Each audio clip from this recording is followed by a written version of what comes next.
Good afternoon. My name is Esmeralda Mejia, and this is my forensic speech. So, the other day, I was logged into TikTok, scrolling through videos, and maybe within 30 minutes, I come across a video of a TikToker who I used to follow talking about another TikToker in a very disrespectful way. Pay no mind to it, I move on. Maybe within 5 to 10 minutes, I come across another video that's a reply to the previous TikToker's video. In this video, it intrigues me because now it's a comment issue that's going on. Go to the comment section to find out what's going on, what those ladies have an issue about, what they're arguing. Well, I don't get the answer to that question. What I get is hateful comments, talking about I can give you this lady's information and vice versa, arguments, each other's followers bickering with each other. And this brings the question of should hate speech be allowed on social media? Social media is used to bring individuals from all over to communicate, but it also incites hate, discrimination, and racism. We see specific groups being targeted either because of their sexual preference, their religion, the color of their skin, and even their immigration status. When someone or an individual is being targeted by cyberbullying, cyberstalking, their lives become complicated. It leads to self-harm, it leads to low self-esteem. We see that one comment can lead to a precedent of life-changing events. For example, losing loved ones, suicide, either quitting or being fired from their job. There's no doubt that social media is the number one place to communicate and gather information. With such access comes those that attack and incite criminal activity. It also opens the door for racism and discrimination.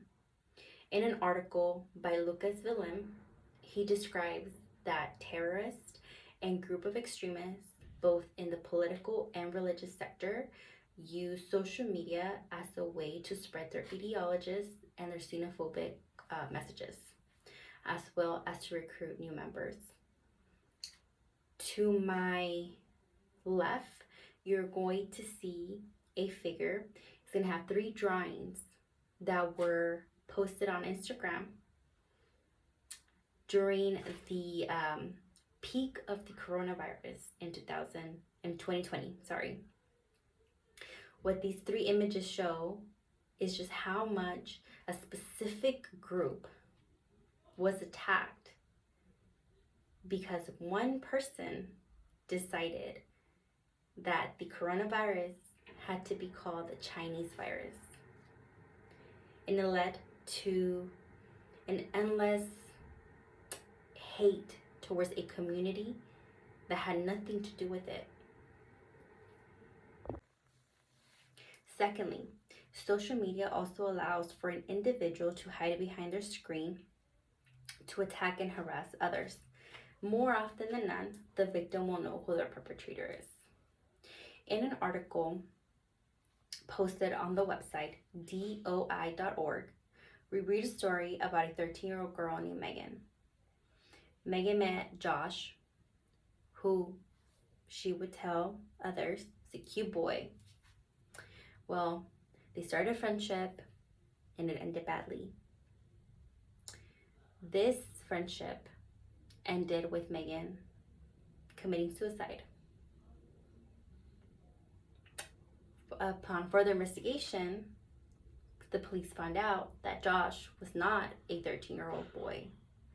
He was actually a grown adult woman named Lori who created this fake persona to mess with Megan because her and her daughter had a falling out. More often than not, we hear these stories in the news.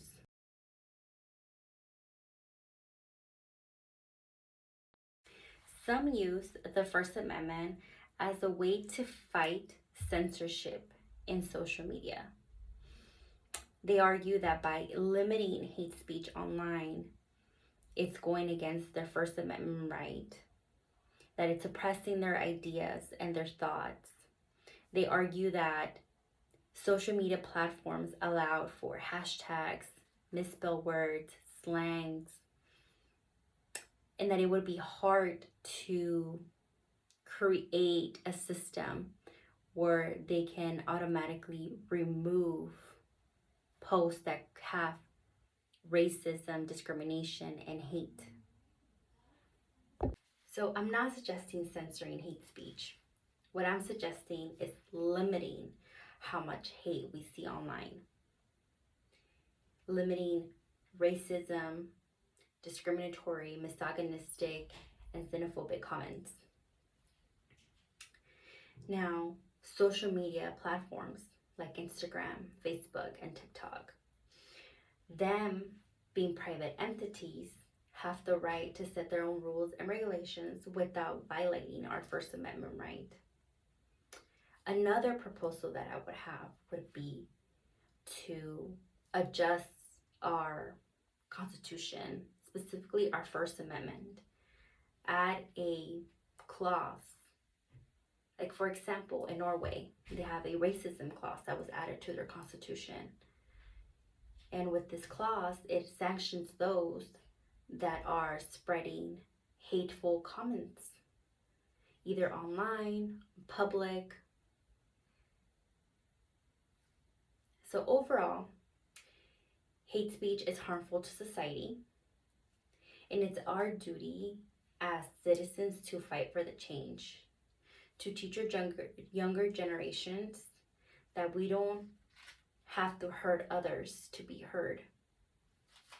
Thank you for watching my video, and I hope you enjoy.